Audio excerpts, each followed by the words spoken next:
Visakha Gangavaram beach లో కొట్టుకు వెళ్లిన ఇద్దరు ఫ్రెండ్స్ ఆచూకీ ఇంకా దొరకలేదు. నిన్నటి నుంచి హెలికాప్టర్స్, డ్రోన్స్ తో వారి కోసం గాలింపు కొనసాగుతోంది. ఫ్రెండ్షిప్ డే సందర్భంగా నిన్న గంగవరం దగ్గర ఫోటోస్ దిగుతూ ఉండగా అలలు వారి మీదకు ఒక్కసారిగా ఎగిసిపడ్డాయి. అలల తాకిడికి దామోదర్, నీతు ఇద్దరు సముద్రంలో కొట్టుకెళ్లిపోయారు. కెరటాల దాటికి ఫ్రెండ్స్ పట్టుకున్న ఆగలేదు. తొలుత నీతుని అలలు లాక్కెళ్ళాయి. ఆమెను కాపాడబోయి దామోదర్ కూడా సముద్రంలోకి వెళ్ళిపోయారు. మరో నలుగురు కింద పడి వెంటనే బయటకు వచ్చారు.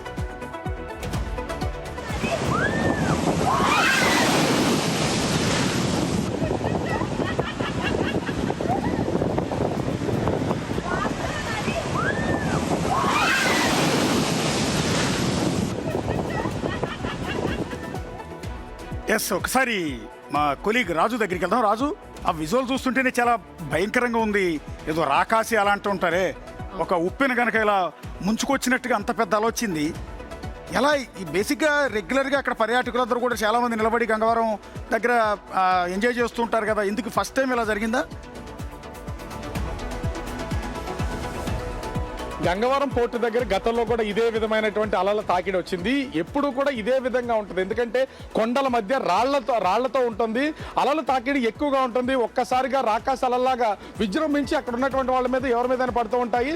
అక్కడికి ఎవరిని వెళ్ళనివ్వరు. పోలీసులు కానీ అక్కడ ఉన్నటువంటి లైఫ్ గార్డ్స్ కానీ చాలా జాగ్రత్తలు తీసుకోమని చెప్తారు. గతంలో జరిగినటువంటి ఇలాంటి ప్రమాదంలోనే నలుగురు గల్లంతైనటువంటిది అయింది. ఇప్పటి వరకు వాళ్ళకి సంబంధించిన ఎలాంటి ఆచూకీ తెలియలేదు. ఇప్పుడు కూడా స్నేహితుల దినోత్సవం సెలబ్రేట్ చేసుకోవడానికి వెళ్ళి నవ్వుతూ 4 సెకండ్లు కూడా వాళ్ళ లేరు. వాళ్ళ నవ్వులు ఒక్కసారిగా విషాదాంతాన్ని మిగిల్చేసినటువంటిది అయితే ఉంది. ఆ రాకాశాలను చూసాం. రాకాశాలు రావడం వెంటనే ఆ రీతుని కాపాడడానికి వెళ్ళినటువంటి దామోదర్ని ఇద్దరిని కూడా లోపలికి లాక్కెళ్ళిపోయినటువంటిది అయితే ఉంది. నిన్నటి నుంచి ఈ రోజు వరకు అటు కోస్ట్ గార్డ్, నేవీ హెలికాప్టర్లతో మొత్తం అంతా కూడా సర్చ్ ఆపరేషన్ అయితే కొనసాగుతున్నారు. మరోపక్క కొండల మధ్యలో ఎక్కడన్నా ఇరుక్కుపోయి ఉండొచ్చనే ఉద్దేశంతో పోలీసులు డ్రోన్ల సాయంతో దాన్ని మొత్తం అంతా కూడా చెక్ చేస్తున్నటువంటిది అయితే ఉంది. ఉద్దేశంలో ఆల్మోస్ట్ అంటే ఆ కొండ చివరి దాకా వెళ్ళిపోయారు. మేజర్ గా అక్కడ పోలీసులు ఉంటారు, వాళ్ళు అప్రమత్తం చేస్తూనే ఉంటారు కదా రెగ్యులర్ గా, అలా వెళ్తే వెనక్కి వచ్చేసేయండి అని.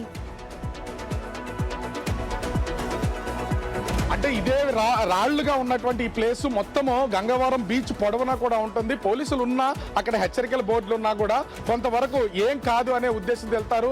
అక్కడ ఉన్నటువంటి రాళ్లు కూడా అడుగు కింద వేసిన తర్వాత నీరు, సముద్రపు నీరు పడంగానే ఆటోమేటిక్ గా కాళ్ళు జారిపోతూ ఉంటాయి. పైగా వస్తున్నటువంటి రాకాశాలలు వెళ్ళి ఒక్కసారిగా కొట్టి లోపలికి తీసుకెళ్లిపోయినట్టు మనం ఆ విజువల్లో కనుక చూస్తే ఎంత భయంకరంగా ఉందనేది. లోపలికి తీసుకెళ్లిపోవడంతో ఇప్పుడు సాధారణంగా ఆర్కే బీచ్ లాంటి ప్లేసులు అయితే అలలు లోపలికి తీసుకెళ్లి మళ్ళీ వెంటనే ఎదురుకు నెడతాయి. ఇక్కడ ఎదురుకు నెట్టే పనే లేదు.